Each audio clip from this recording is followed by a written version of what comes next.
East West All-Star Game series. Now, whether it's lack of fan interest or quality of play, but the Cleveland Buckeyes were the first successful team and they stayed the longest. Chris, did you want to say something?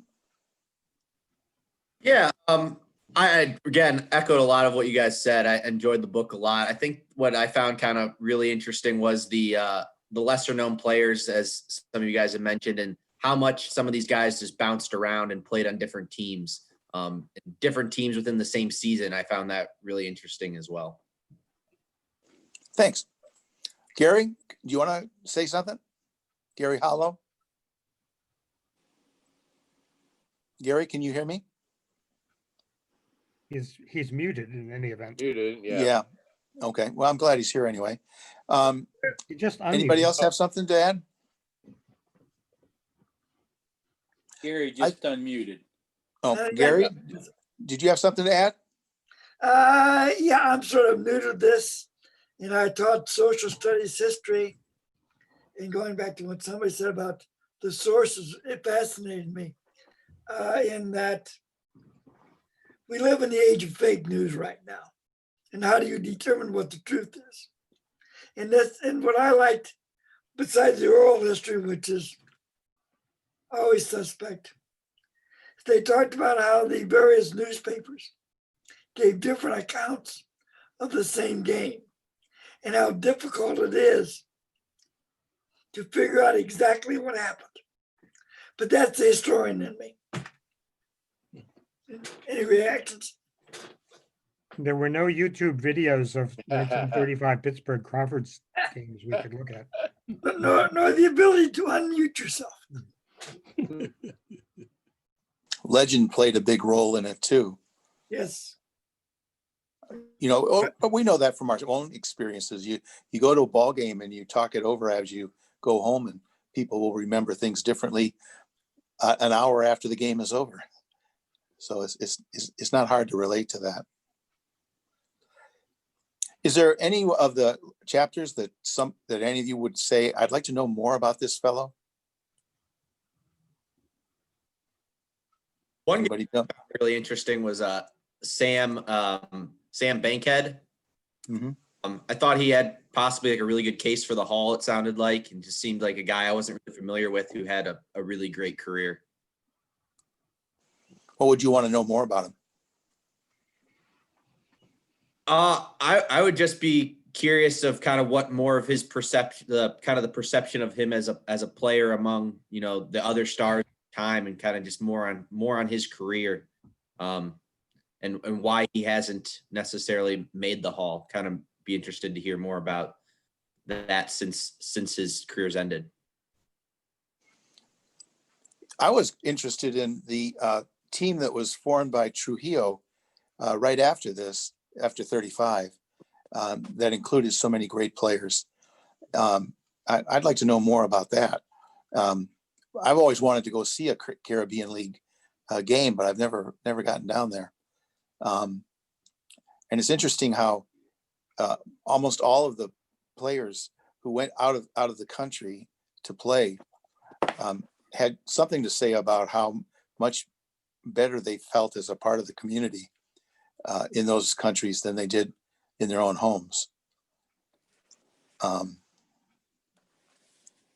Dave, if you Yes. want to read a book about their foray into the Dominican in 37, there's a book titled The Pitcher and the Dictator. And it focuses largely on Satchel, but you know, it mentions the other players that went there as well. It's a pretty, I think, about as comprehensive an account of that year or short season as there is right now. It's a pretty good book. I forget the author's name, but the title is The Pitcher and the Dictator. Okay, I'll keep that in mind. You know, Dave, I've often wondered about the quality of play down in the Caribbean League in the 30s. It seemed like Trujillo put together a ginormous all-star team, and I'm wondering if the Caribbean League at that time, did they dominate it? Were they one of the better teams? Were they average?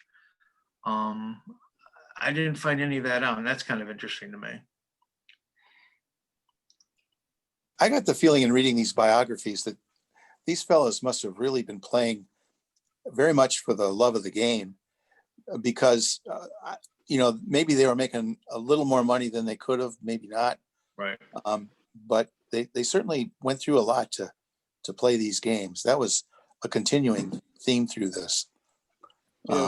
Dave, this is Joe. I just wanted to jump in your question about, what piqued your interest you wanted to learn more about.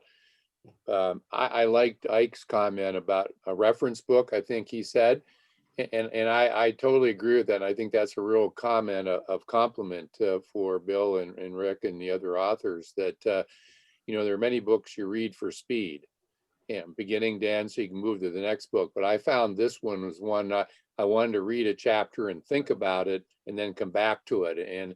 And Bill, I particularly, like others have already said, enjoyed that timeline and the research you all did on trying to reconstruct the season, as Gary mentioned, about real news, inconsistent news, etc. And it's to your question, Dave, it's gotten me very interested in how the research was done to reconstruct the seasons, the games, etc. And it's taken me off to getting to know seam heads more and the seam heads process. And I think that's to me a book. When a book piques your interest and generates enthusiasm to go off and do more, I think that's a real compliment to the people who put the book together. And so I am thoroughly enjoying reading chapter by chapter and going off on little tangents as a result of reading chapters. So I compliment Rick and Bill and the others for the book. So that's where it's taken me. And I thank Ike for starting me on this journey about a year ago. Bill, was there a lot of communication among the readers, the writers, with sources and just commiserating as they prepared this? Yeah, back and forth. The timeline tried to put that together first to give people something to look at and hold on to, but that developed over time as information came through from each of the authors. Rick worked on many of the bios very carefully with the authors, trying to help fill in information of one kind or another. Did you get a lot of complaints? I'm sorry. It's really neat sometimes to see the cooperation among various researchers, other SABR members who are willing.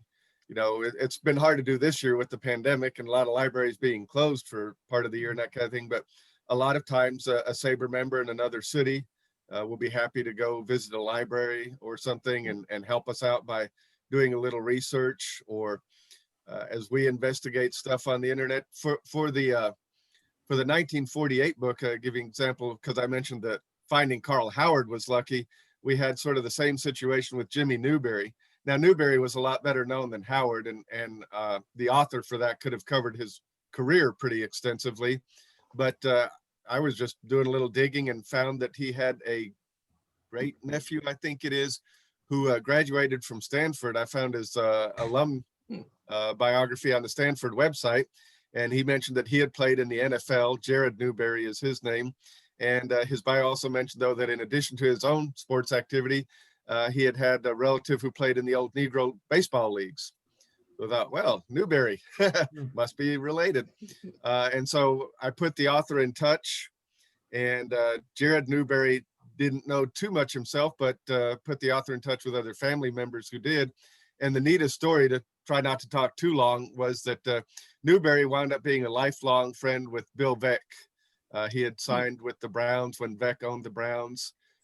When Veeck owned the White Sox, Newberry had free admission to every White Sox game he wanted to go to, that sort of thing. And after he died, he wanted his ashes to be spread at Comiskey Park, which probably would have gotten a no had they just up and asked.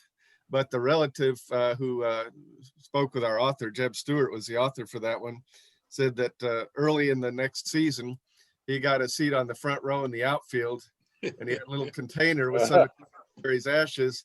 And every time the crowd leapt up and roared and watched some play, he leaned over the rail and poured out some ashes. fulfilling Jimmy Newberry's last wish. That's great. Yes, I know the head groundskeeper at Fenway Park, and it happens fairly often that people's ashes are spread at the park. Never with permission, but it happens, and they see it happen, and of course they don't interfere if they see something like Yeah, that what do you happen. do? Go out there with a broom or something? Put that person back in the container. Yeah.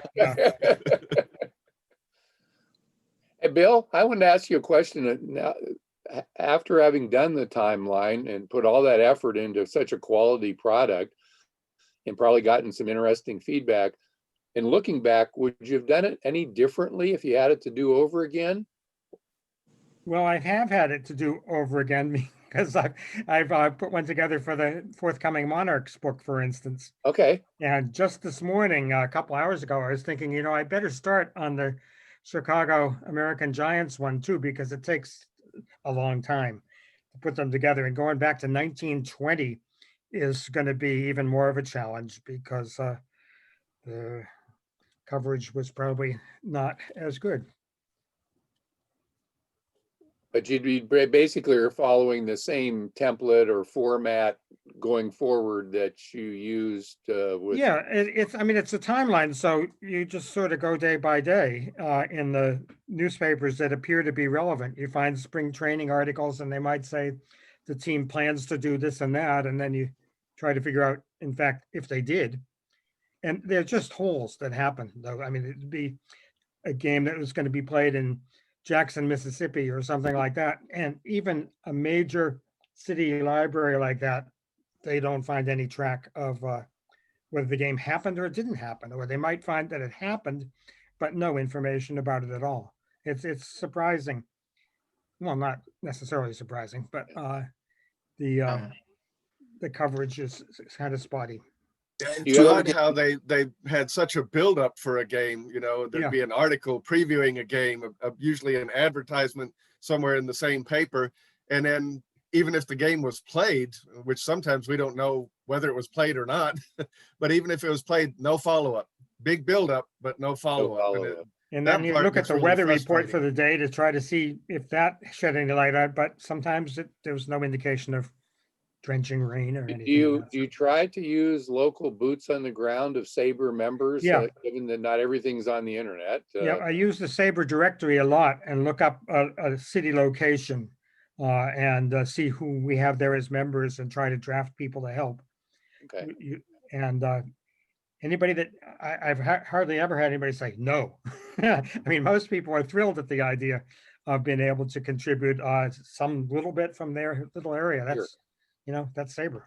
It wouldn't be surprising if the owner or some other kind of promoter would go to the paper and say, we'll buy this 2x5 ad, but we'd like you to write a story in addition to it, and we'll give you all the information you need for it. That sounds very likely. I think that kind of thing did happen at papers of all kinds back in that day. It's not entirely ethical, but I'm sure it happened. Well, you want to get publicity. Well, yeah, the paper's got the ethical problem, but yeah. Yeah. Do you ever have people from outside SABR call inquiring about things you've written about and wanting to dig a little deeper into your sources list after each chapter? Are the historians at universities interested in this kind of thing? I've written a lot of bios over the years, and I get random from people I never heard of before. There might be a great grandson of somebody. There might be a family connection. There maybe they're just somebody they're from a small town in South Carolina or something like that. And you get an inquiry that comes every so often, and people contribute bits of information out every year. I probably fix maybe 4 bios with just a little bit of information that's come forth. Maybe we'll fill in a little bit more in one of the biographies. So you'll go in and edit that stuff in and Yeah. add a note at the end? Yep. Yeah, and a note of thanks to the person that came forward, sure. Well, terrific. That sounds good.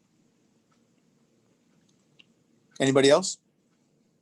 Well, one other thing I enjoyed, kind of the question of what do you wish you could have learned? I'd written, or I'd read a fair amount about the Crawfords previously, and there was always little bits and pieces about the Crawford Grill. And lo and behold, in this book, there's a whole chapter on it, which I thought was, was really important to the story, and I was really happy they had it. I wasn't that surprised that they'd have something about Greenlee Field, because the owner himself put the money up, and that was an interesting story, and it was nice to get more detail on it.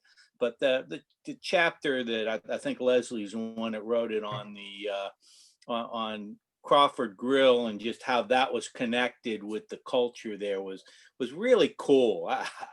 I'd answered a lot of questions that I had, right down to naming some of the people who played there. And so I thought that was terrific. I agree with you, Blake. I like that chapter a lot too. It gave some contextual feeling. Yeah. Thomas, can I give you a chance to speak up? I know you said you wanted to audit this class, but. I've read a couple of books about the Negro Leagues, and two things always impressed me. The first one was the amount of traveling that the teams did. I know in in the major leagues, or in the minors for the white players, they may be sent down from a team in New York, and they end up playing A ball, double A, or D ball in Texas, or in California in the Pacific. So the traveling always impressed me as how much these players, despite making probably minimum wage, traveled a great deal.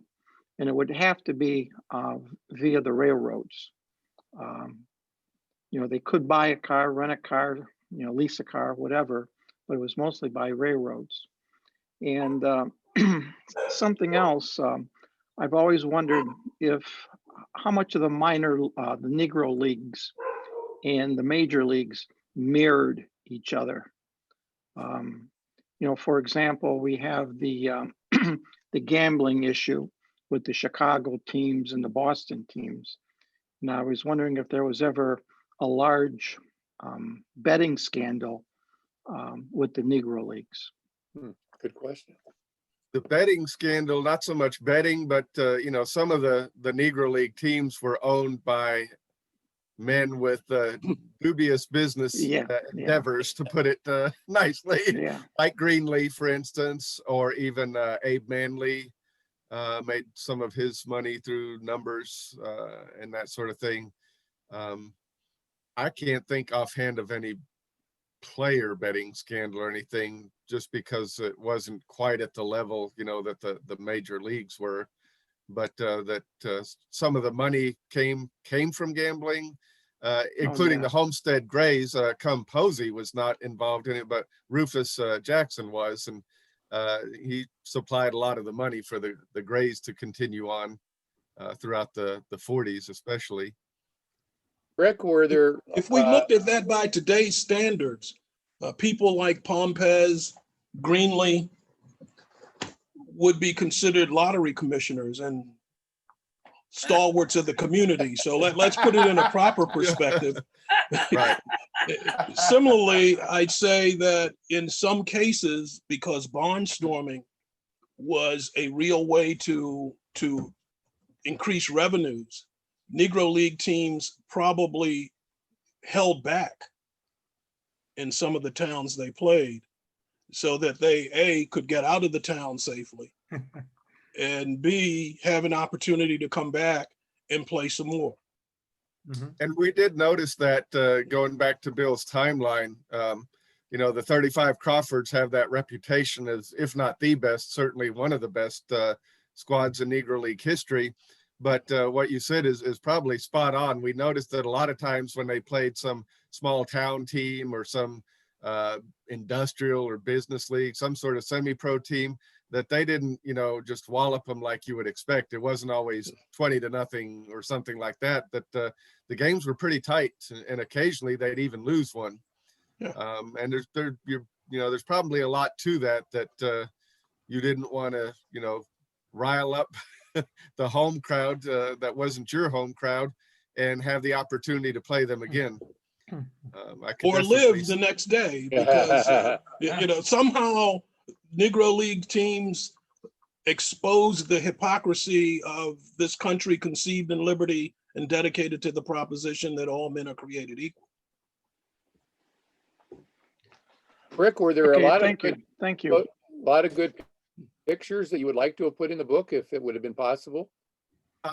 there were a lot of good pictures maybe that I wish we had been able to find.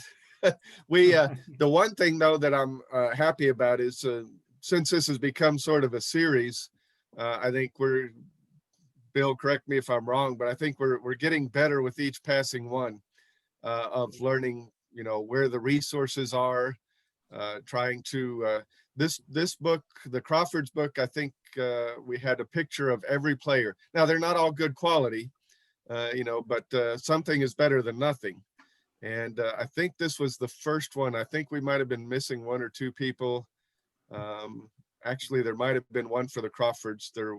I'm thinking of the Eagles. So yeah, this was the Crawfords book was the first one that we managed to get a picture to accompany every biography.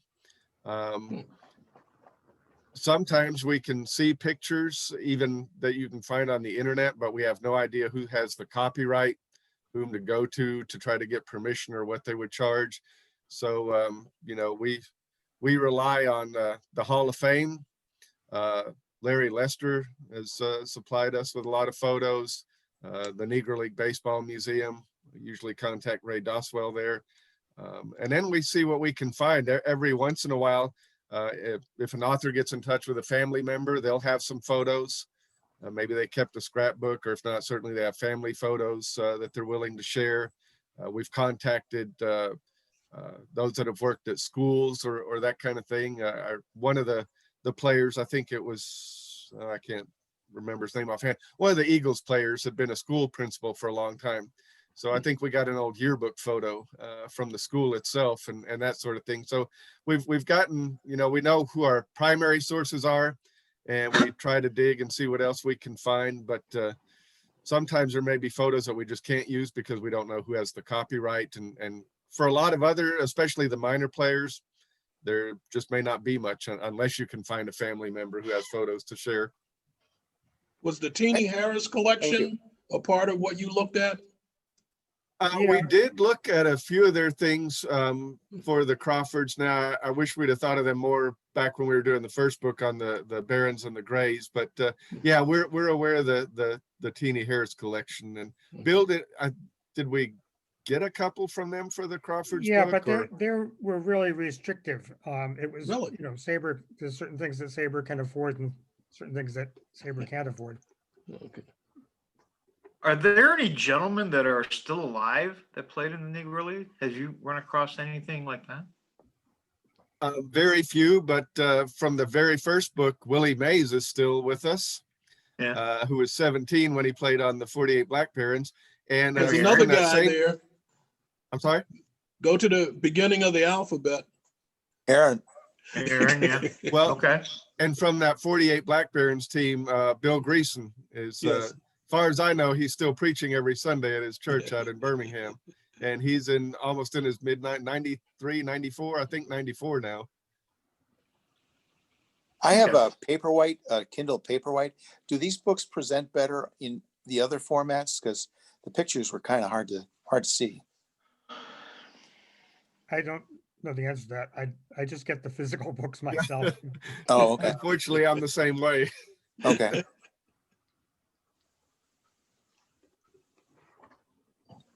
We were hoping that Sean Gibson would be here by now. He is on his way right now. I just got a text from him. He's signing in as we speak. Good. He called me yesterday and said a meeting came up at 10 and he would be with us around 10:30, and he is now in the waiting room. I'm about to right. admit him. Why don't you introduce him? When he comes on board. I see him. Good morning, Sean.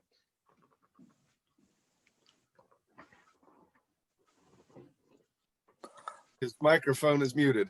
Yes, his microphone is muted. It is not muted now. Good morning, Sean. Good morning. We Hello. welcome you. We've got 12 people and we're having a very engaging conversation about the book that you and I've talked a little bit about, including we have two of the authors of the book with us today, Rick and Bill. And so we welcome you to add a personal element of perspective. And so thank you for taking some time out of your schedule to be with us today and talk about your immortal great grandfather. Thanks for having me. Sorry I'm late. I was on another call at 10 o'clock this morning, so I jumped off to come on with you guys. Well, thank you. We appreciate that. We were wondering if you have any personal stories to add to the legend of the 35 Crawfords. Family stories. Personal stories? I don't know about the 35 Crawford. I got personal stories about Josh Gibson. Great. That's good enough. Close enough. I don't know about the team, but yeah. Just as far as personal stories, one, he was a great family man. He was dedicated to his family. Pretty sure most of you know that he was a single father. His wife, dad, giving birth to their twins. Something you probably don't know is that he wanted the doctors to save his wife and let the kids go. But it was already too late at that time. So, of course, the girls, there's a boy-girl twin, and the twins were named after the parents, Helen, which is named after the mother, and of course, Josh Gibson Jr. And most recently, my grandfather's twin sister, Helen, she died in the 80s. And somebody asked about her involvement with her father. My grandfather, Junior, used to always say that. So if I say Big Josh, instead of me keep going back and forth, when I say Big Josh, I'm talking about Josh Gibson. And so that's how we refer him to our family. And so my grandfather, Junior, used to always say that he felt as though his sister kind of missed out a lot with their father. Because of course, you all know Josh played baseball all year round. And so when he had a chance to play in the wintertime over in the Latin countries, where most players will spend time with their families, he didn't have the opportunity, his sister didn't have the opportunity to be around their father as much. But my grandfather, Josh Gibson Jr., was a bad boy. So he spent a lot of time traveling with his father. And some of the stories that he told me were kind of sad, because he was 13, 14 years old, and he's traveling with his father. And at that age, he's seen a lot, especially dealing with racism, being a young boy. He told me stories of how, of course, down south where, there were KKKs there at some of the games, or protesting, and a lot of things as far as how they deal with the racism, as far as the hotels and gas stations, and just for a young boy to see that at a very young age was very traumatic to him in some ways, but it also taught him to be a better man and a better person. And so the other stories I would say is that some personal stories about Josh Gibson is that he was also just a great athlete. He also ran track, and he was a great swimmer. But one of the most things that our family used to always talk about is that he liked to dance. He was a great dancer. And there's a lot of women in our family. And so one of the things he always talked about, he was big into etiquette, and especially with the ladies, how they dressed, how you carried yourself. And they used to say when he was to travel in the Latin countries, in the Dominican Republic and in Venezuela, he would always bring back little souvenirs. But one of the things he used to always teach the girls was how to set the table. He was very particular on the table settings, how you set the table. So those are some of the stories, personal stories. But overall, from what we was told about Big Josh is that he loved his family. He was a great family man, and he just loved to be around it. He was a great person. And I will say this, being that he was larger than life on the baseball diamond, he was nothing like that off the field. He was nothing like that off the diamond. He was very kind of a jokester type of person, happy-go-lucky type person. From what I was told too, just from other Negro League baseball players, is that he was very generous as far as with his money. He would give people money, do great things for people, and that's coming from the players. But yeah, he was just a very happy-go-lucky type of guy, and never used that superstar status to get anywhere or do anything. He was just a great guy. Did you tell your friends that you were the great grandson of a tremendous ball player? Was that the sort of thing that was part of your family identity through the generations? No, actually, I'll tell you my story. As I said, we always heard Big Josh's name in family reunions, holiday parties, holiday gatherings. And again, you know, I'm 10, 11 years old. To me, that's just a family member, you know. I was in the 8th grade and we were doing a school project. We were in the library and a buddy of mine, he pulls out a Josh Gibson book. I didn't even know there was a book about Josh Gibson. And so at that time, I remember him pulling out the book and I remember taking the book out and taking it home. And I was like, so this is Big Josh? And so that was my recollection of kind of really figuring out who my grandfather was. It wasn't until I saw a book about him, because you hear all the stories, but again, when you're young and you hear a family story, to me, those are just stories. And then once I saw, you know, at 12, 13 years old, you see somebody of your family with a book about them, that's big. You know, that's in the 80s. I'm 12, 13 years old. I'm thinking like, man, he must be a superstar. He was in the Hall of Fame by then, right? He was. Yeah, he was. And so that's when I really gathered like, okay, this is more than just Big Josh. This is somebody that is on a higher level. Is a book about him. So that's my first experience of really knowing the star status of my grandfather, other than hearing family members talk about him. Well, what did your family members tell you when you brought that book home?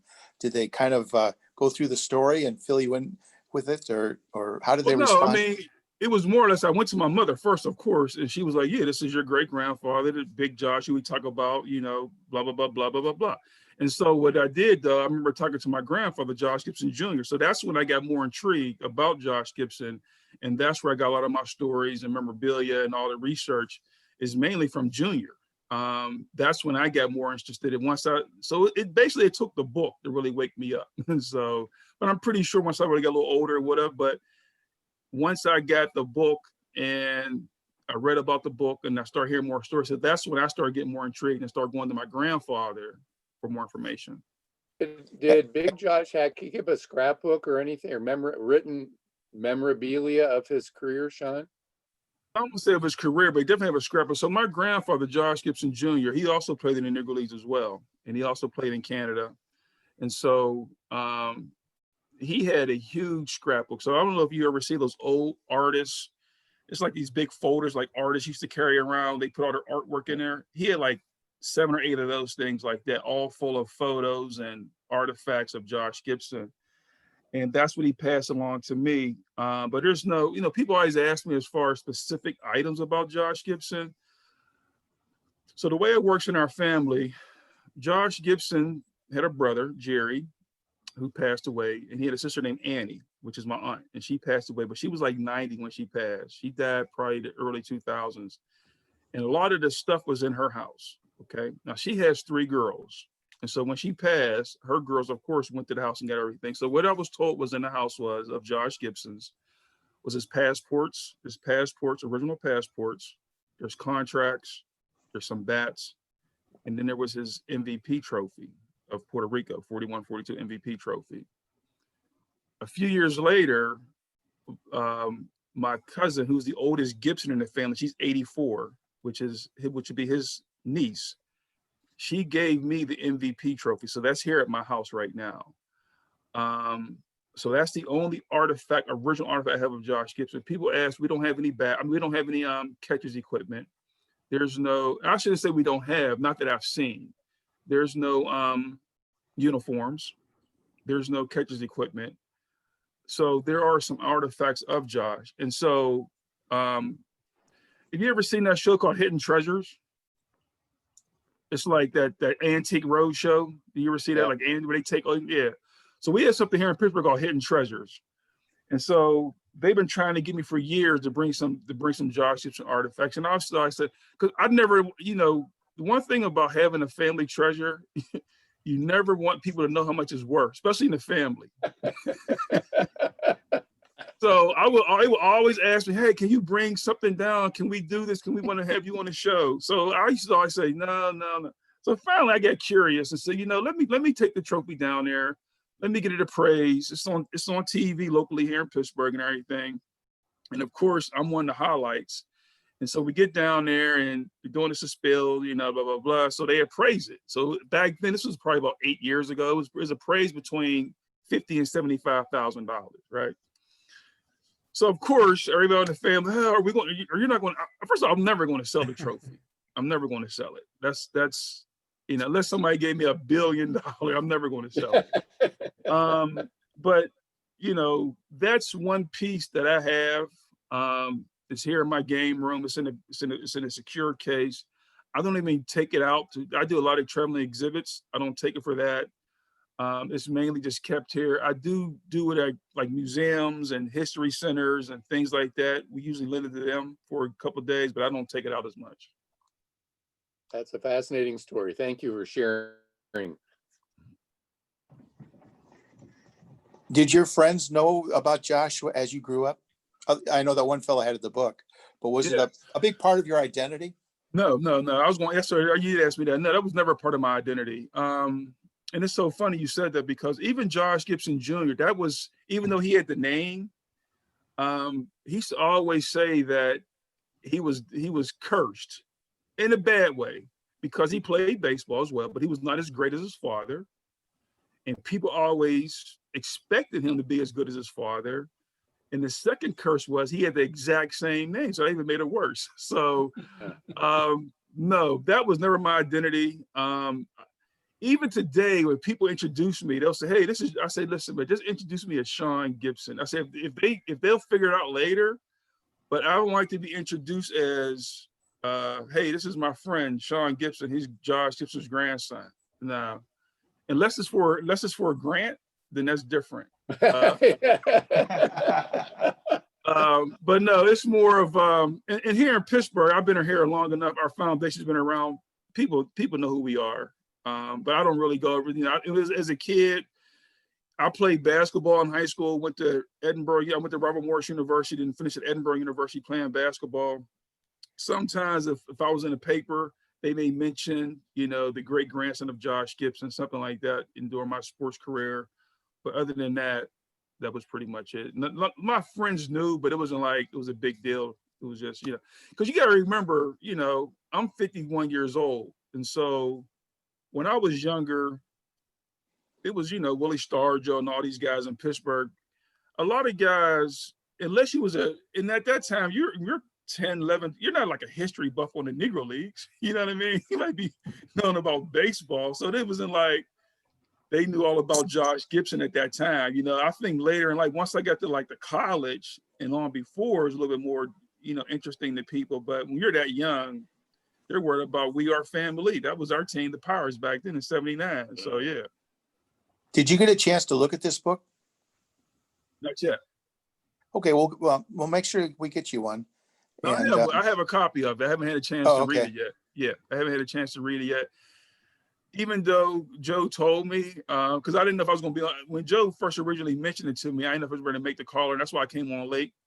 And so no, I didn't get a chance to read it, but that is something I will be reading over the holidays. So if you want to have me back after I read the book, then that's even better. You know, you'd be welcome every time. We're gonna sign you up, dude. And it'll be interesting to what this reads like for you, with your perspective on it. Yeah. I mean, definitely. I mean, there's several. I mean, I've heard about the book. I've heard some great things about the book. I heard it's an awesome book. I'm looking forward to reading it. So yeah, I heard some great things about it. What is this? This is sort of a different subject, but what is the status of baseball in your community now? Like everybody else's community, especially up north. I mean, you on the West Coast is in the South is probably great because they can play all year round. But here, one thing, you know, I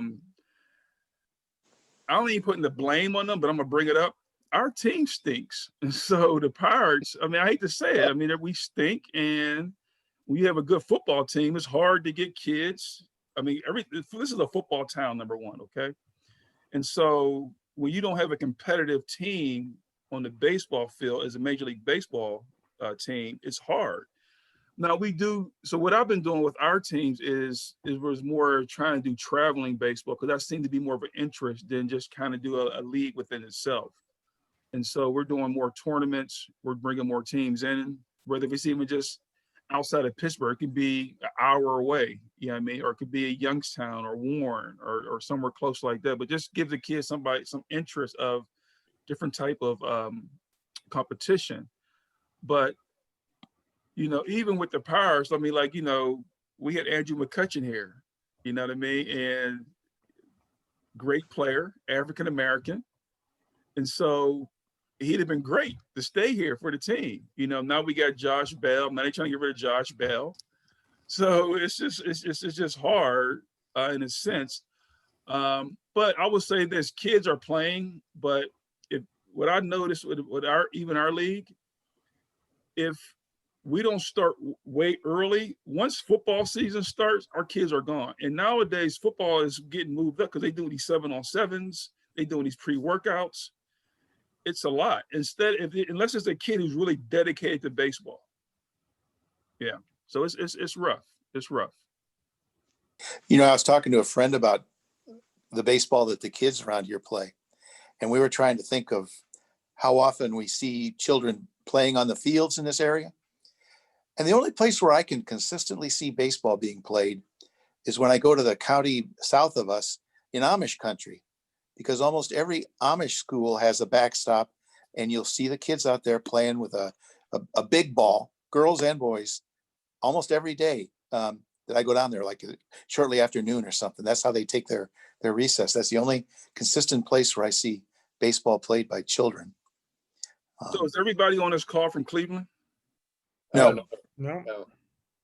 I grew up near Steubenville, so I mean, I was all things Pittsburgh. You're close to me then. Okay, I'm right. Yeah. I'm right. Okay. Where else? Everybody else? Where's everybody else is from? Cleveland, East I'm Side. in Houston, but I lived Toledo, 4.5 Ohio. years in Pittsburgh. Okay, Houston, Toledo, Ohio, Steubenville, Boston, Massachusetts. Okay, Boston. I'm in Cleveland, Akron, Cleveland. Okay, Cleveland, Akron. Okay. Lakewood, I've right got outside Cleveland. I said Akron as well. Okay.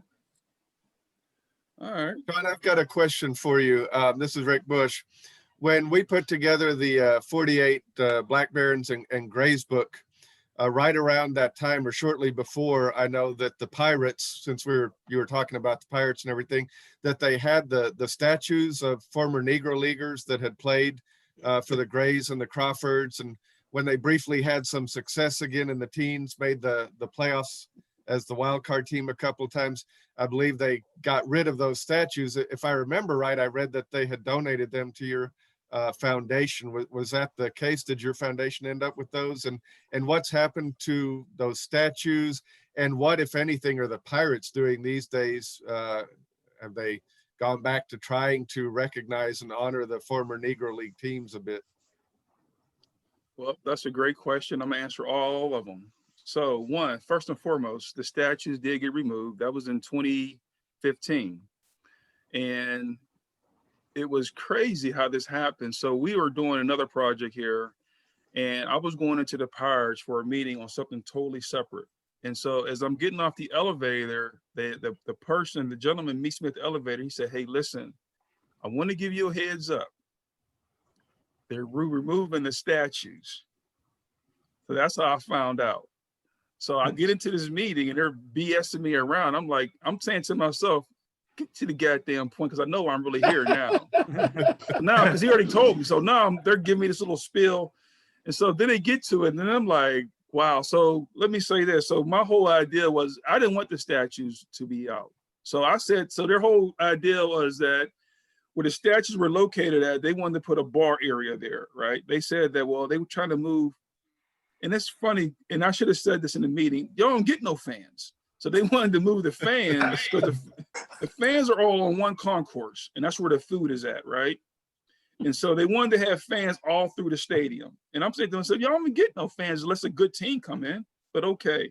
So I said to them, well, listen, instead of removing the statues, if you want to get fans throughout the ballpark, why don't you move the statues and do like a scavenger hunt? So like put Josh Gibson in section 202, then have a sign that says to see Satchel Paige, go to 301, to see Cool Papa Bell, go to 102. So you got people moving around looking for the statues. And so when they said no to that, I knew it was a done deal. So they said, oh no, we gonna get rid of them. So again, as you mentioned, Rick, it was based off of those 3 years going to the pennant, and they were getting people coming to the stadium. So now they feel like, okay, because see, the statues was a draw, part of a draw to get people coming to the stadium. Now they're winning, they don't need the statues. So I'm upset now. So when you're upset, you're not thinking right. So they said, what should we do with the statues? And I'm like, I don't know. So I leave upset. And so as I'm driving home, I said, you know what, why don't we take the statues and sell them? Now, not knowing who buys statues, right? I'm just thinking of, as a nonprofit, you always think of how to raise money. The next day I called the Pirates. This is exactly how the conversation went. I called the Pirates, said, hey, we'll take the statues. Know what they said? When can you pick them up? I said, I can just drive down in my car, throw these things in the back seat. You know what I mean? Like, when can you pick them up? So I didn't know what to do with these statues. I said, did I do anything that I'm not supposed to do? So I called David Hunt from Hunt Auctions. Y'all familiar with Hunt Auctions? Yeah. Okay, good friend of mine, David Hunt. I called David up. I said, hey man, I don't know what I've done. I said, well, I got these 7 life-size bronze statues. I said, do people buy statues? His exact words was, Sean, people buy anything. So he said, don't worry about it. I'll have our crew pick them up. And who's from Cincinnati? Anybody from Cincinnati? No. So when the All-Star game was in Cincinnati in 2015, we auctioned them off at Cincinnati at the All-Star game, right? So the joke is we raised $195,000 on the statues. The running joke is if the Pirates would have known we'd have raised that much money, they would have kept them and sold them themselves. So that's what happened to the statues. Josh Gibson, Satchel Paige went to somebody in Ohio. Josh Northeast Gibson, Ohio. yeah, right. It's an insurance company in Mentor where the Satchel Paige statue is. Right. Josh Gibson, Buck Leonard, and somebody else went to a private museum in Los Angeles, which is now closed. And I don't remember where the other ones went. So that's basically what happened to the statues. To get to your other point, they said so Pittsburgh has their own Hall of Fame, and they was going to have something about Josh in there. But my whole thing is, to me, it's not really about Josh Gibson. When I speak, I represent all the Negro Leagues. And if you're going to just put Josh in, what about, you had 7 guys here. You had Judy Johnson, Cool Papa Bell, you said all these guys. So what about the rest of them? So make a long story short, they've done nothing since then. They've done nothing. No. Well, don't feel alone, Sean, because I think the baseball speak is we're going to enhance the fan experience. And SABR in Cleveland should recognize that, because SABR used to have a booth at Jacobs Field. And Morris, I see you shaking your head on this. And the booth was in prime space. And all of a sudden, we're going to enhance the fan experience, translate, sell beer and popcorn, and get you the heck out of here. Yeah. Yeah, well, I mean, that's a lot of ballparks. But yeah, that's basically what happened. And so our relationship with the Pirates was kind of like non-existent for a while. And then in 2017, we had an opera based off of Josh Gibson's life called The Summer King. And so they came on board with that, and we kind of not say it's buddy again, but we're kind of amending our relationship. So, but yeah, we were a little upset about that. So, because the other thing is real quick. So I don't know if you saw, I did an interview, and it made big headlines. And so in my interview, I had made a comment about the funding, right? And I had, my exact quote was, yes, we raised 100-something. I said, but most importantly, money comes and go, history lasts forever. And what I meant by that was, like, that 195,000 we got is already gone, okay? But my point was that if these statues are in the ballpark for 20 or 30 years later, that's more important to me, because that's more important that the history is being taught to people coming into that stadium. So it wasn't about the money. To me, it's about the history, leaving those statues there so people can read about Josh Gibson, other great Negro League baseball players. So the Pirates called me and was upset that I made that quote. And I said, well, it's true. They said, well, you're not happy about the money? I said, why would I be happy about the money?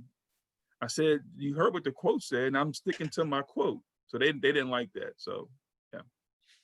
So would you, Sean, would you feel that today the Pirates are more embracing the baseball history of the city of Pittsburgh, including the Negro League teams, or not? Is the trend in the positive direction, or is it kind of I will say this. So back then, Kevin McClatchy was the owner of the team. We did the statues. Now it's a guy named Bob Nutting. He don't like to spend no money on the teams. That's why our teams are the way they are. He's still making money though, but even though we're losing. I will say this, the way I look at it is there's money. What did we say? You ever hear the saying, all money's not good money? All money's not good money. And so the Pirates they do nickel and dimes. They do nickel and dimes, 2,000 here, 3,000 here, that's no money. That's no money. They are not doing enough. They could do more. We'll see. We're talking to them now because 2022 is the 50th anniversary of Josh Gibson's Hall of Fame induction. He was inducted to the Hall of Fame in 1972.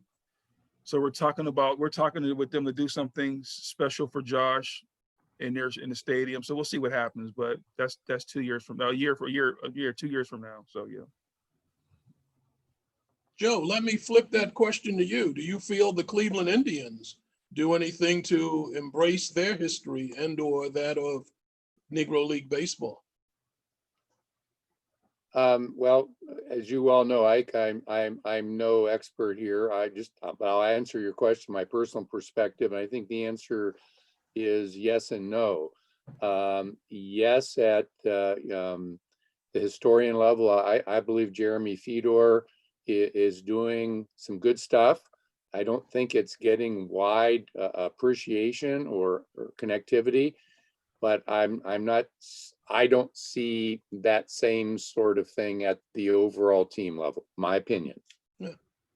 And strangely enough, I'll quote Vern Fuller on this, who used to play for the Indians. As we do presentations together, he's quick to point out that history to most people begins the day they were born. He stole that from Feller. Okay. But if you're gonna steal from the best. Yeah, hey, that's it. And it's very appropriate too. Yep.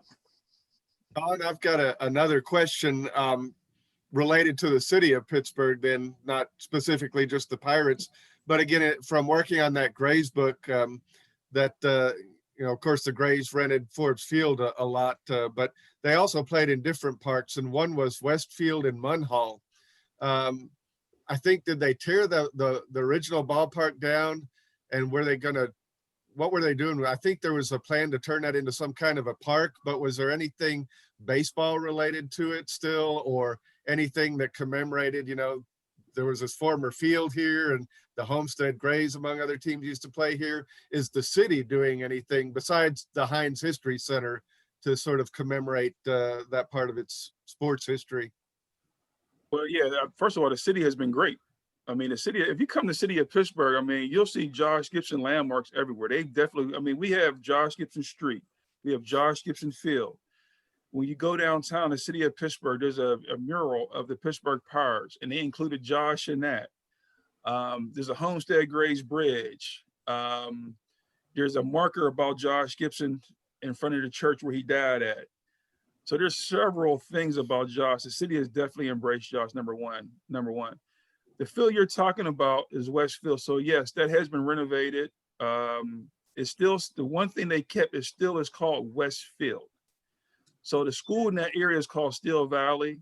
It's a multi-purpose complex. So it's baseball, soccer, lacrosse is on that field. So yes, they do still play baseball there. Actually, we're looking to use that field. We were looking to use it this year.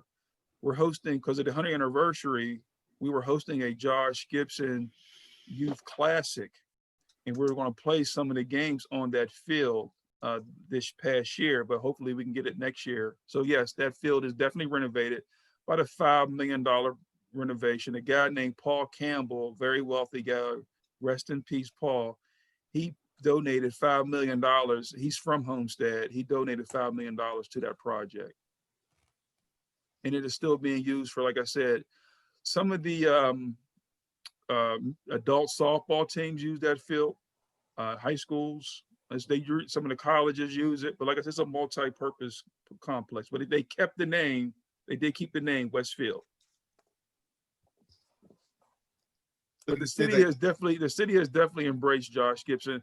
And I won't say just Josh, the Negro Leagues in general. One thing about Pittsburgh, we're a sports town, and they love their sports. And they definitely embraced the Grays and the Crawfords here. And Franco Harris and a few other investors bought the old Crawford Grill here in Pittsburgh. And they're looking to renovate that and open that back up. That's cool. That is really cool. Rick, did you have something? Rick, did you have something? No.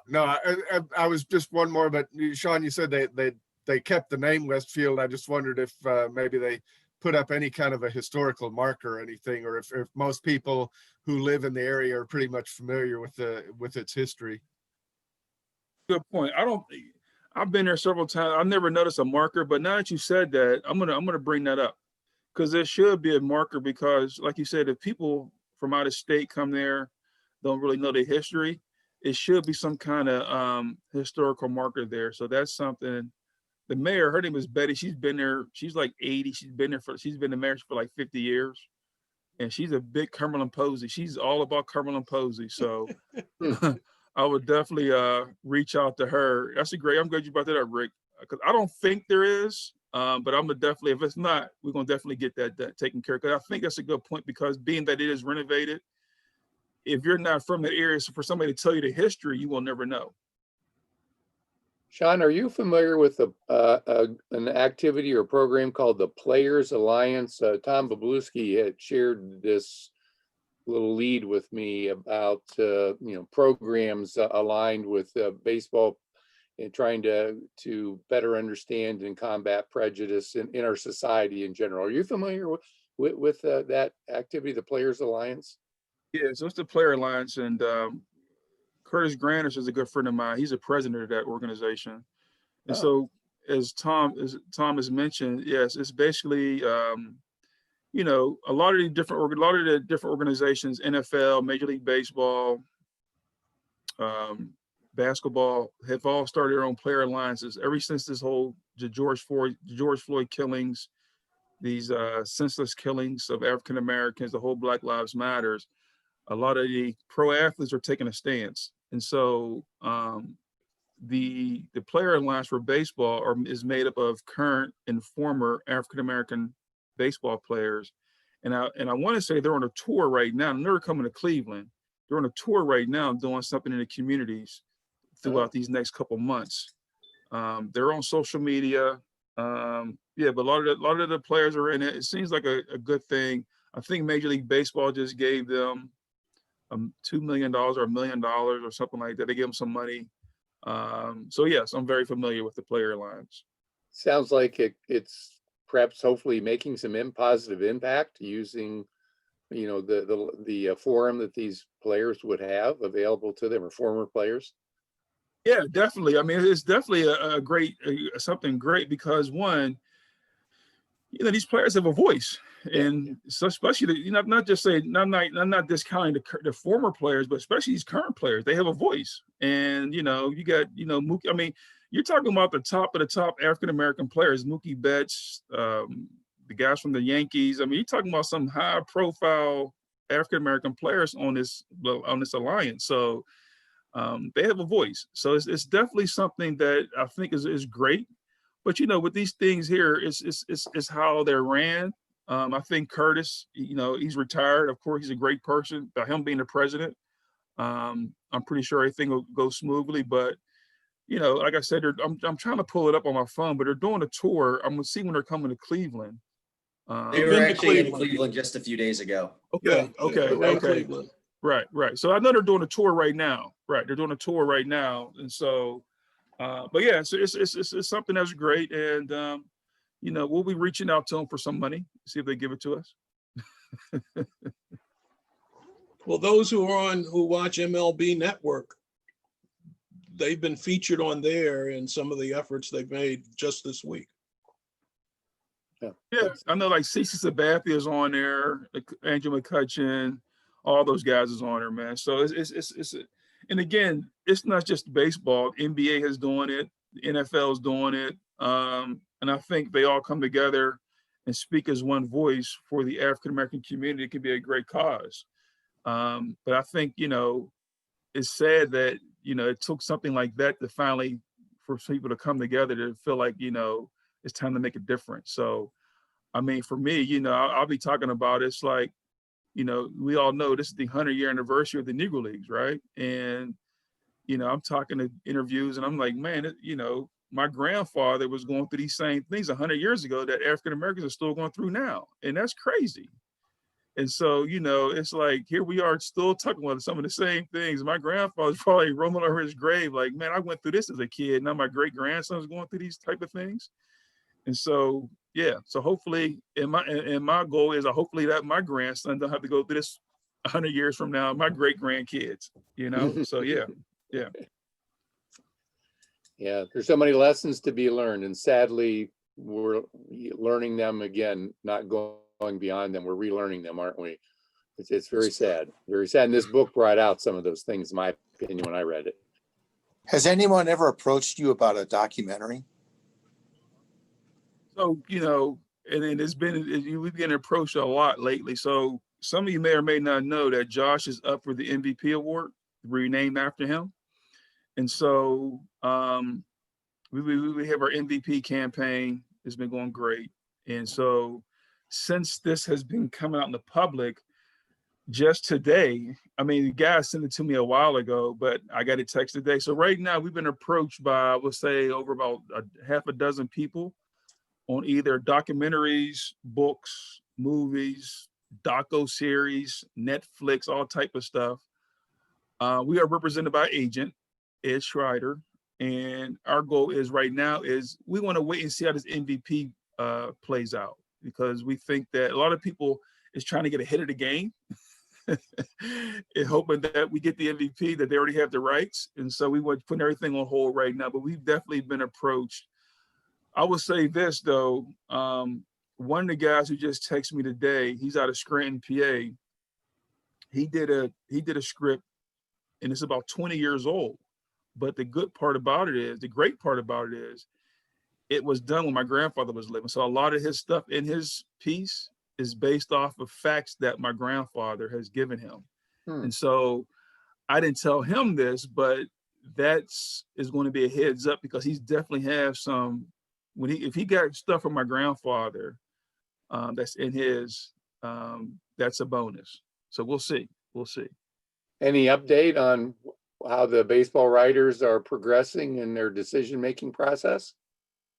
No. So what I was going to do, I think I told you I did. So Bob Nightingale from USA Today is a big advocate for Josh. So I did text Bob during the winter meetings to keep me posted on the situation. He said he would. As we know, the winter meetings are over now, so I'm assuming nothing happened. So I was going to wait until Monday to reach out to Nightingale just to get an update to see what the status is and what's moving forward. So I don't know if they may wait until, because you know they meet twice a year, winter meetings and during the All-Star break. So I don't know if they're going to wait till July or maybe do something before then. So we'll know.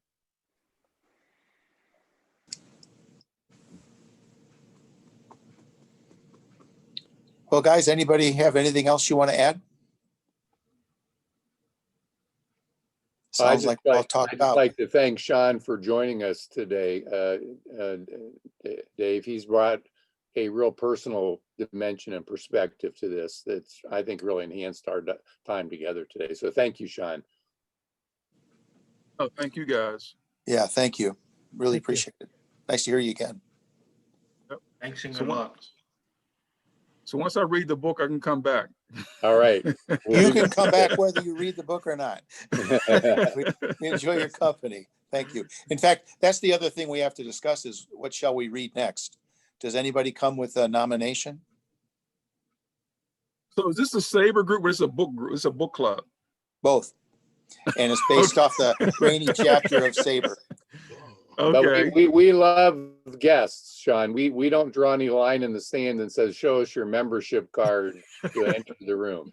This is only the second one we've done, and we've had great luck with both of them, with people who actually know details to set us straight on things. So it's been a fun experience. Who was your first guest? Well, I would consider Mr. Nolan because he helped prepare that book, and others. Yeah. Okay. Great. So wait, so you said this again in January. So who's on this? Who's on this call that was also who was involved in Smoketown? You said. So Rick Bush. Okay. And Bill Nolan. I think Bill's still with us. Yeah. Yep. And Blake. Yep. Okay. Great. Well, like I said, guys, I heard it's a great book, so I'll definitely have a chance to look at it over the holidays, and hopefully I won't have any negative feedback. If you have any corrections, please let us know. Nice comeback. We'll give you a few minutes next Nice month to fill us out with that. We'll give you a couple of minutes next month to tell us your reaction if you want. Now, before I go too, so I was telling Joe, so have you guys heard about, did y'all guys read the LA Times article last week during Thanksgiving weekend about they're thinking about including the Negro League stats into the Major League records? Yeah, I did see that. So what's your guys' opinion on that? Anybody have an opinion on that? There's an interesting book that came out not too long ago, and I think it's not through SABR, but several SABR members were a part of that. It's titled The Negro Leagues Were Major Leagues. And I've only had a chance to skim through a little bit of it. That's probably going to be one of my holiday books to read. But it does make a compelling argument, especially using a lot of the modern sabermetric statistics and that sort of thing, that Negro League statistics should be counted. And so I think it's a good idea. And the problem is, I think they'd probably have to do sort of what the Seam Heads website does, in that they only include actual league games, because that's where you have the real competition, right? The Negro Major League teams competing against one another, as opposed to all of the games where they were playing semi-pro teams or industrial teams or something, where, you know, sometimes the competition was of pretty good caliber, but it was spotty, and certainly not equal to what the other league teams would have offered in terms of competition. So I think that's going to be interesting how they go about deciding which statistics to include. The thing about data of all kinds is that it's been irregular forever. To compare the 1915 Indians to the Yankees of the 60s is a very hard comparison. And so adding more to the data doesn't seem to me like a problem, as long as those of us who try to use it and repeat it have the tools to make clear and accurate statements. So if that data is there, we can do with it as we please, but we don't make an institutional judgment about who's in and who's out, so much as to recognize what really happened and to be accurate about it. You know, people will say that the competition in this league or that league was not up to snuff, and it's really something that can't be proved, because teams from different eras and teams from different groups like this did not play, so there's no face-to-face comparison. But at least we have the information, and the people who use that information can make with it what they will and be judged by the consumers who read and digest this information. It just seems more fair to me to be doing that. We've just come off a 60-game season. Yeah. How valid is that? Well, yeah, I asked that question because it was brought to me, and so in the article, if you saw it, Josh is in the top 5. He's second in batting average behind Ty Cobb, and he'll be 5th in on-base percentage behind a few other guys.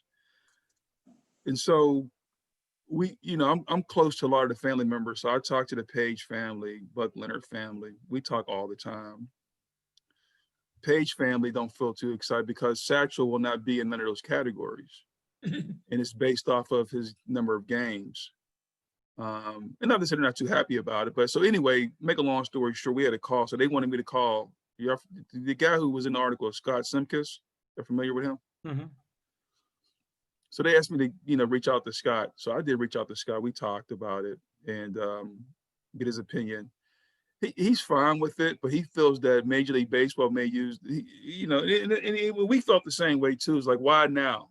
Why now? These records have been around a long time. But the other thing is too, is Major League Baseball doing it because of what's going on in society right now? And then the other thing is too, is like, I don't know if you guys work with Major League Baseball, but I have.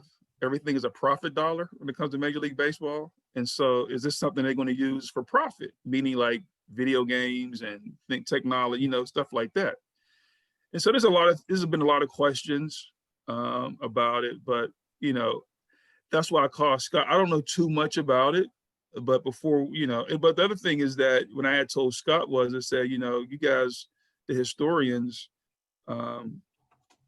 if you want a decision, you should contact the family member. They should have some say so about this as well and see how this works out. I mean, there are family members, just because, there are family members around that can also have some insight about this. And so anyway, I just wanted to bring that up because this was just happened recently. And I spoke to Scott on Monday and I spoke to the families over the weekend. But yeah, like you said, it's right now, I think he said they're about 80% with steam heads, about 80% of all the stats, still some things out there they could find. Of course, the seasons are going to be shorter compared to Major League Baseball. But my question was to him is that, what makes you think Major League Baseball competition was all that great? Because I'm serious, they compare about the Negro Leagues and say the competition, what makes you think their competition was that great? Or what makes you think that their stats were kept accurately? Back then, everything was handwritten. So, but it was just a discussion. I figured I'd bring it up since I had you guys, since you are SABR guys, all the smart guys on the call.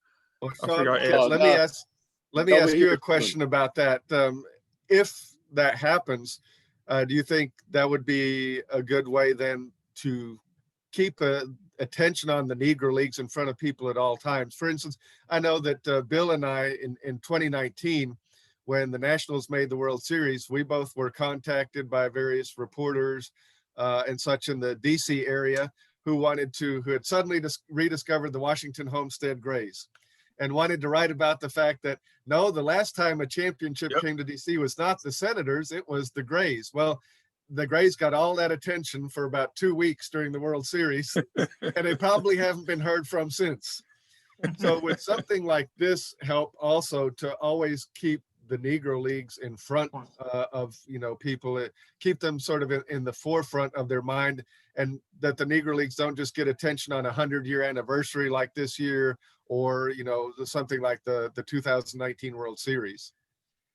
Yeah, I think it definitely. I mean,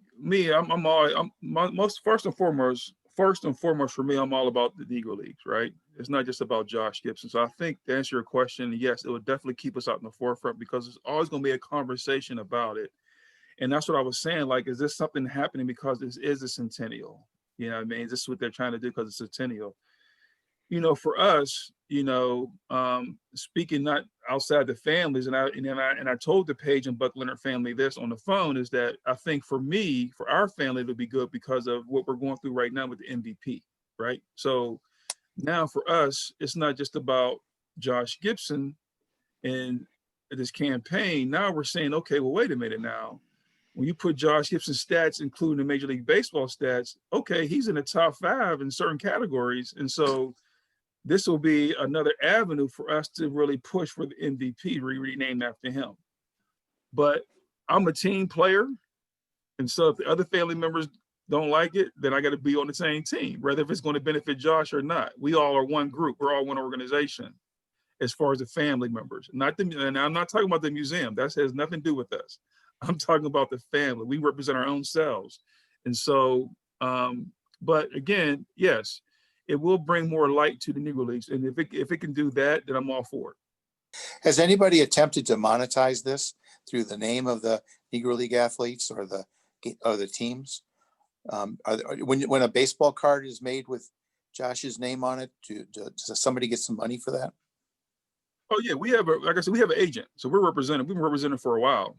The Page family and the Gibson family are represented by agencies.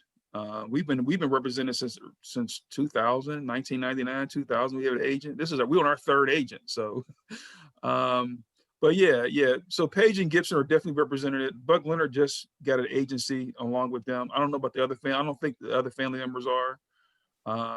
But I usually try to help them out based on my knowledge, because I've been around the merchandise and the licensing for a long time. So yes, we are represented with agencies. Would some money come your way if Josh gets named on the MVP award? Not that. The money will come based off of merchandise, and I'm pretty sure this will be a big deal. Like I said, there's been several people who wants to do movies and books. So the money will come, financially will come once it's named. I don't think we'll get any money because he's on the MVP. It's based off of all the car companies and the movie deals and the t-shirt deals and Dick's, because Dick's already contacted us already. Dick's is basically on deck waiting for this to happen. We have a board member from Dick's. So they've already been talking about it. So if this was to happen, you will see Josh Gibson shirts definitely in Dick's. So that way it will happen. But us being named of it, I don't think any money will come from that itself. But if it's after the fact of all the opportunities from companies, baseball card companies and other organizations like that, yes. Now the players had no pension, right? And I was impressed by how some of the jobs that they went to after baseball were pretty humble. Was ever anything done for these men to compensate them for their stardom after they retired? They had no money. The pension, but it was a pension. They don't get no. I wish. Major League had no pension either, but yeah. No. Now I know what a few years ago, Major League Baseball adopted a player. Remember that? I don't know if you guys remember that. Like Major League Baseball adopted a player. I'm not saying Major League Baseball. Major League, every team in the city adopted a player, and they did something that one day for them. Now the young kid, I can't think of his name. The young kid was trying to get pensions for these guys. The young kid that did a lot of research on the Negro Leagues. You know, I'm talking about the young kid. Yeah, I can't think of his name. Is the one who had worked with the Center for Negro League Baseball Research? Something like that. The young kid, yeah, young white kid. Yeah, I can't remember his name either, but that was yeah.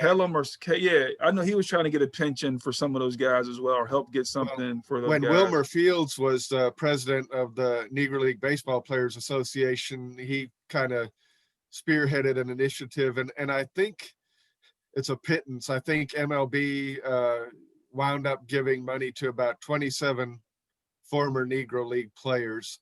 I don't recall who they were. It was a small sum. A few $1 million was somehow split up amongst about 27 players. That was a one-shot deal, though, right? Right. Yeah, that was when Bud Selig was still the commissioner. I think 2006 or somewhere around there. So it's been a while now already. That's why I'm a little spotty on the details, but. That, as far as I know, is the only. It was $2,000 each player got. So it wasn't in the millions. It was $2,000. Yeah. Well, I don't know what else. I saw some figure. I'd have to go back. I've probably got the article in one of my old Tupperware tubs where I keep all my old research. But there's some figure. It was a pittance compared to what they probably should have gotten, and a small number of players. Although I talked to Billy Fields, Wilmer Fields Jr., when I was working on that, and he said that his dad, Wilmer Sr., then would get calls from a lot of guys who claimed they had played in the Negro Leagues and were trying to see if they could get any pension money. And it was really difficult for him. He wound up, Wilmer Sr. being a researcher like some of us are, and trying to find out if these guys were legitimate, were they actually ex-players, or were they hoping for a little money that, by spreading some story that they had played. That was really a task that he had to try to figure out if anybody was deserving in the first place. Yeah, they were trying to get a little bit of money. But yeah, no, Wilmer was a great guy. I'm glad you brought that name. Wilmer was a great guy, and I know his son. I know his son Billy too. But Wilmer was a great guy.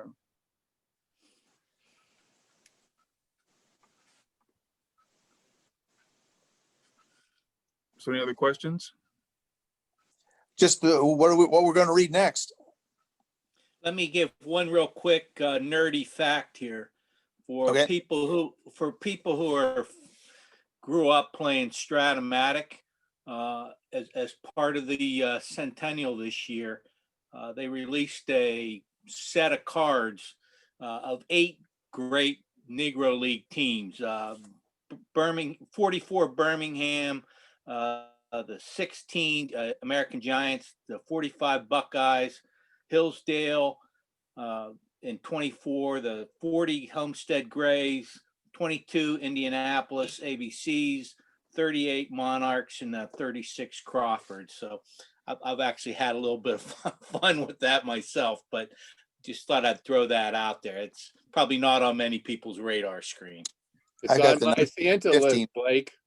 What's that? It's on my Santa list that I sent to the North Pole for a Christmas gift. I've got the 1915 Negro Leagues with Oscar Charlton and Rube Foster and those guys. It's fun. And I think, I think Stratomatic paid a tribute for that data too, I believe. Yeah. All right. Sorry. That's all right. Good. That's right. So we still need a nomination for the next book. I'll make a nomination. Please. Rocky Colavito. If you give me a minute, I'll try and come up with the specific title. The Curse of Rocky Colavito? No. The newer one. Wait a minute. Rocky Colavito.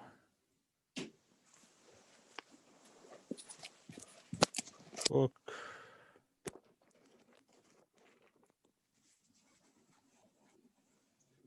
Rocky Colavito, Cleveland's Iconic Slugger by Mark Summer. Okay.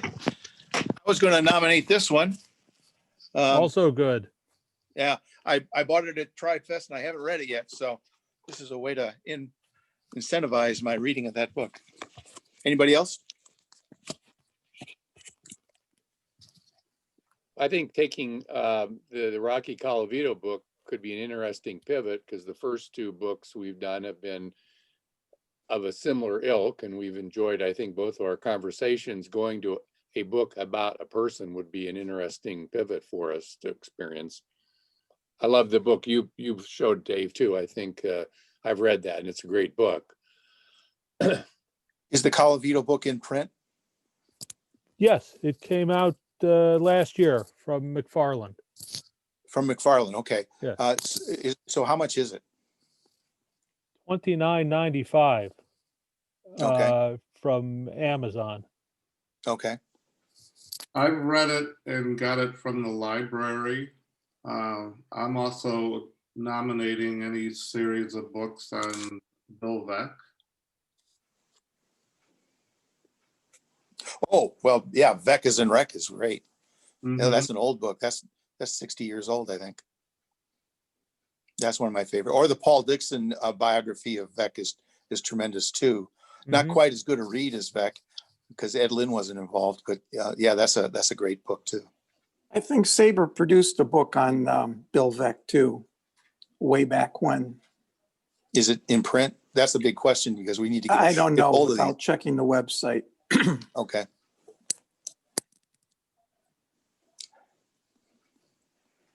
Well, it sounds as if we have no consensus here, and no.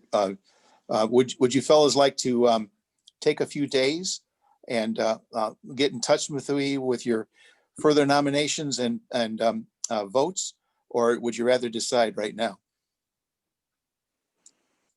Who wants to decide right now? Raise your hands. Okay. Like a Well, then I'll meeting wait of to a hear- group of procrastinators. Yeah, Yeah, exactly. you're challenging my leadership ability here. Okay. So- One point I'd like to make, I would favor a book that is available through the library Okay. to help the circulation of our local libraries at this Well- time, I think is critical to support local. I'm So all for that. maybe over the next couple of days, I mean, I've got the Scott Longert's book over here. But you give us a chance to check our library catalogs and see if they're available and then make our choice. That Okay. makes sense. That's a good idea. Okay, let's say get back to me by Wednesday. Mm-hmm. I'll send out a note so you have my email. You might have lost it. And tell me your preference. No preference at all is acceptable because I'll just put the vote with whoever dominates the nominations between now and then. And it sounds like we all agree that this ought to be a book that everybody can get a hold of easily, especially the library, especially the digital books at SABR and those that are available on Amazon or something like that. That sound good? Sounds good. Thank you, Dave. Great. Yes, thanks. Yeah, Thanks. great time. Sean, Okay. again, thank you for coming. Yeah. All right, Yeah, guys, thank you thanks. for inviting me too, guys. Thank You'll you. get invited again. Thank you. I've got All right, everybody- thanks, Sean. Rick, thank All you right, for the book. all right. All right, And you only Bill. get, all right, you only got the invite because I told him to invite you. Well, thank you, thank me. Sean. All You're right. welcome. Oh, come on, Sean. You paid us to invite him. Let's get that. Get your Good money back. Was it good money? Yeah. It's nice. It's nice. Hey, it's nice meeting everyone, and we'll be in touch soon. Thank you, guys. Yeah, thank you, Thanks, Sean. Sean. Yeah. All right. Take care. So long. Happy holidays. Bill, Rick, Same to you all. great book. Take care. Thank you. Thank you. Thanks for having us along. Bye. Thanks, guys.